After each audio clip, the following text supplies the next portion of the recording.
नमस्कार बच्चों। ओके, तो चलिए आज हम पढ़ने वाले हैं लेक्चर नंबर 50 जो कि क्लास 12 केमिस्ट्री का फर्स्ट चैप्टर सॉलिड स्टेट पढ़ रहे थे। ओके, तो चलिए स्टार्ट करते हैं। जैसा कि हम लोग क्वेश्चंस हल कर रहे थे, जो आपके एनसीईआरटी बुक का क्वेश्चंस था, इन टेक्स्ट क्वेश्चंस पहले हल कर रहे थे। ठीक है, तो इसके प्रीवियस क्लासेज में जो आपका एनसीईआरटी बुक है उसका पेज नंबर 7 था, उसमें क्वेश्चन है 1.5 से 1.9 तक। ठीक है, इसमें 1.5 क्वेश्चंस ऑलरेडी हम लोग पढ़ चुके हैं इसके प्रीवियस क्लासेज में।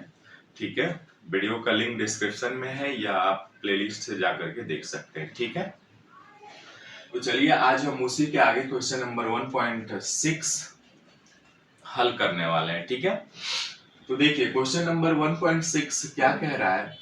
एक ठोस है, कोई सॉलिड है, वो सॉलिड क्या कह रहा है, वो सॉलिड का नाम क्या है, ए है, ये सॉलिड है।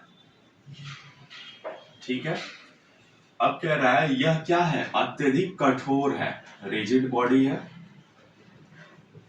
ठीक है, ओके, जैसा प्रश्न कह रहा है वैसा ही कर रहा है। सॉलिड हो गया, रिजिड बॉडी हो गया, तथा ठोस एवं गलित दोनों अवस्थाओं में। अब देखिए ये दोनों बोथ स्टेट्स में, यानी कौन कौन से, सॉलिड एंड मॉल्टन स्टेट, इंग्लिश में कहते हैं मॉल्टन स्टेट, गलित अवस्था को। दोनों अवस्थाओं में क्या है, विद्युत रोधी है, यानी विद्युत का चालक नहीं है, है ना, अचालक है, कुचालक है। यानी इसमें विद्युत रोधी का मतलब क्या होगा कि इसमें धारा प्रवाहित नहीं होती है। ठीक है, ओके, यहां तक क्लियर है मैसेज।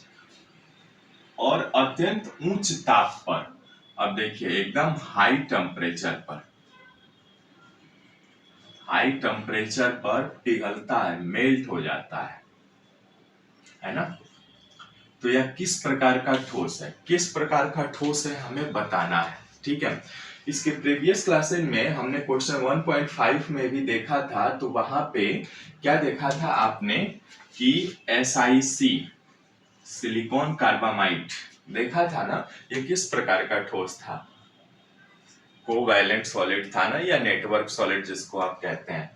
तो अब यहाँ पे चूंकि कोवैलेंट सॉलिड या नेटवर्क सॉलिड में यही तो होता है कि वह ठोस क्या होता है, अत्यधिक कठोर होता है, एवं ठोस एवं गलित दोनों अवस्थाओं में विद्युत रोधी होता है कोवैलेंट वाला, और हाई टेम्परेचर पर पिघल जाता है। तो ये किस प्रकार का ठोस है, तो आंसर क्या हो जाएगा, सहसंयोजी ठोस या नेटवर्क ठोस। ठीक है, समझ में आया। ओके, चलिए, तो यहां तक तो आपने देख लिया, इसका आंसर क्या होगा लिख लीजिएगा, मैं लिख नहीं रहा हूं।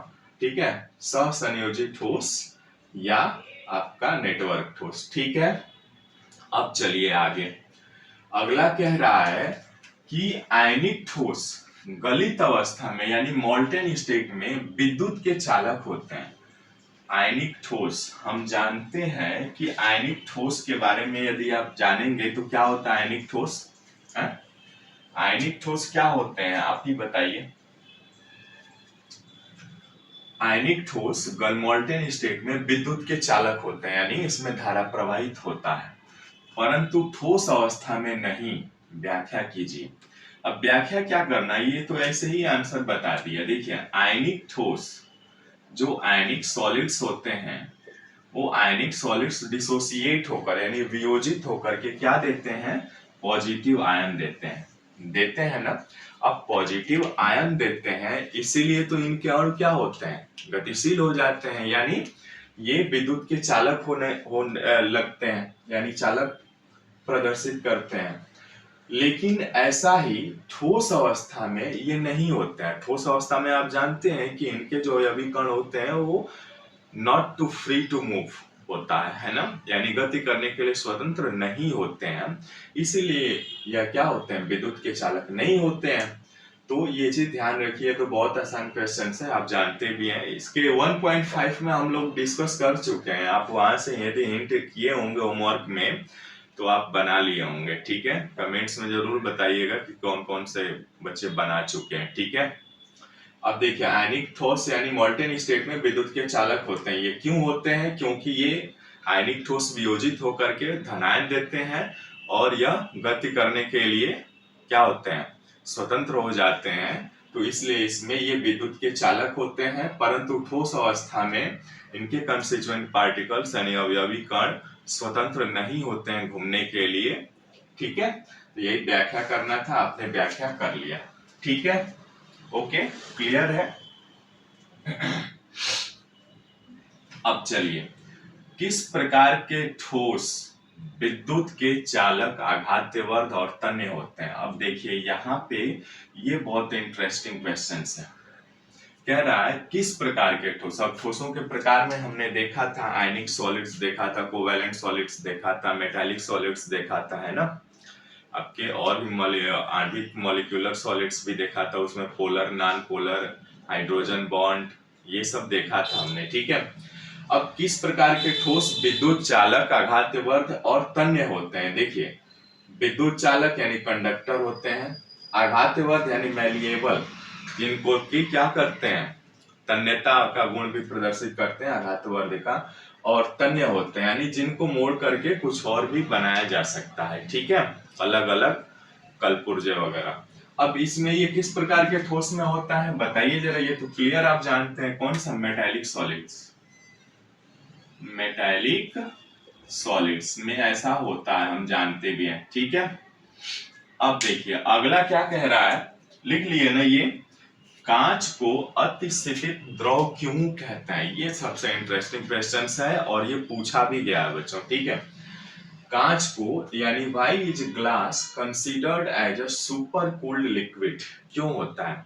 क्योंकि देखिए कुछ ठोस ऐसे होते हैं ना जो द्रवों के गुण प्रदर्शित करते हैं। ठीक है, द्रवों के गुण प्रदर्शित करने लगते हैं, इसीलिए इनमें क्या होता है, एक कांच को अतिस्थितित द्रव कहा जाता है। ठीक है, तो आपने देख लिया होगा, यहाँ पे लिख लीजिएगा ना, वो तो मैं बोल दे रहा हूं कि कांच को अतिस्थितित द्रव क्यों कहते हैं, क्योंकि यह ठोस होते हुए भी, लिख लीजिए इसका आंसर, क्योंकि यह ठोस होते हुए भी द्रवों का गुण प्रदर्शित करता है।